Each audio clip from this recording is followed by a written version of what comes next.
Hi everybody, this is my response to Katryn's presentation of Chapter 2 from our text, and I wanted to address her three questions for this particular module. In her first question, she asked us to discuss when would institutional aid be beneficial, and would this decrease student access, and if so, how? And I felt like institutional aid would bring money into the college or university that may not otherwise have been available. This funding may make it possible to shift the available funds in a manner that directly benefits students or increases student access. I think that would vary greatly from institution to institution and from state to state. So institutional aid would be beneficial at institutions where the majority of the general college population does not qualify for federal grants, but instead the students are faced with taking out loans and accumulating debt. For example, at the institution where I personally work at, such a very, very large percentage of our students, I believe it's over 80%, if I'm not mistaken, of our students receive federal financial aid through the form of Pell Grants. So at our particular institution, the way we're already working is working very well for us.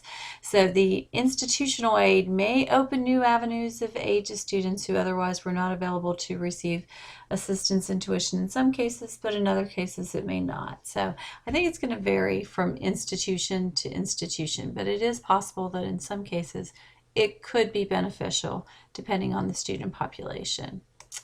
In the next question, she asked us to address the government has long been involved in the life of a university, whether it's giving land, money, or direction on how to handle a situation. Do you think the federal government is too involved in campus administration? Why or why not? And then, even though it was not covered in this chapter, what are your thoughts on state involvement? Personally, in regards to federal government, I don't find the amount of federal involvement to be too great.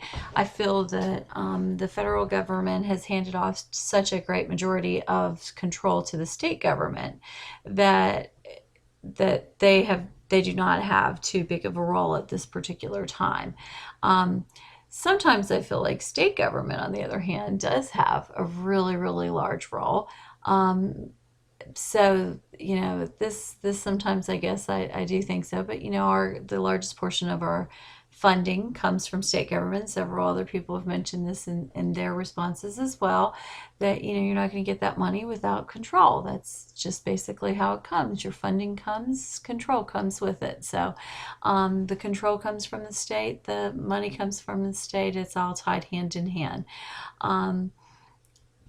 I mentioned in my slide that you can see on your screen as well, it's inconsistent in depth and scope, historically speaking.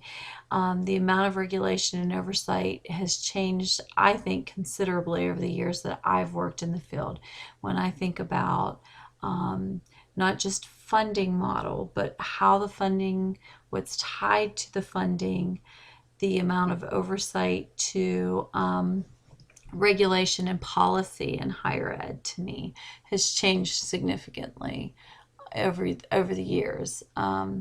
As one of the vice presidents at the college that I work at says, we are really getting down in the weeds anymore. So it's just very interesting to watch. It seems like a very moving target and a changing landscape, for sure. To address her final question, what are the pros and cons of increasing commercialized funding of university research? Anytime you accept money from a private source, you're potentially changing the focus of the research, It changes who we offer our services to. We switch from the good of the whole, the good of the students, to the good of the corporate or commercial partnership. There is the pro, as state and federal dollars continue to constrict, often we must look elsewhere to continue research projects, so they do fill a void.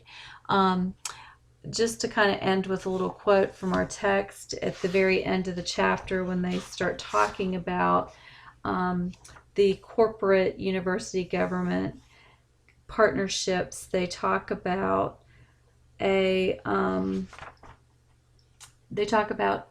and this is on page 34, they talk about the revenue theory of cost, and in pursuit of their missions, university raise all the money they can spend. They raise all the money they can and spend all the money they raise. And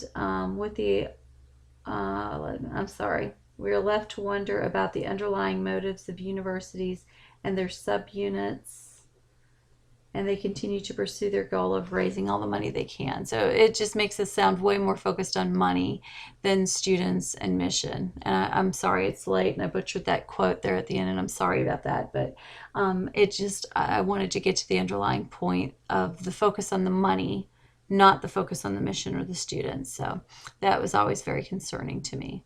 So great questions. I've enjoyed the discussion board, and I look forward to reading some more of your post as well. Thank you.